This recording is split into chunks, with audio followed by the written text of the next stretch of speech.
اعتقال وتوجيه لائحة اتهام لشخص وجه تهديدات تعتبر إرهابية لمرشح مدينة نيويورك زهران ممداني. هذا الشخص اسمه جيرمي فيستل، عمره 44 سنة، من تكساس.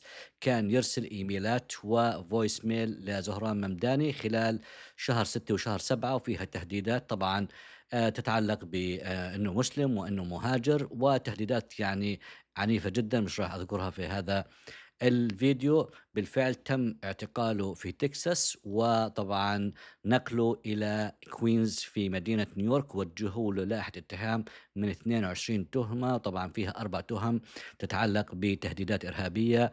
والآن طبعا سيواجه، إذا تم طبعا الحكم عليه بهذه التهم، تقريبا 60 سنة بالسجن، لأنها عبارة عن تهم خطيرة جدًا، لأنه هدّدوا طبعًا بالقتل.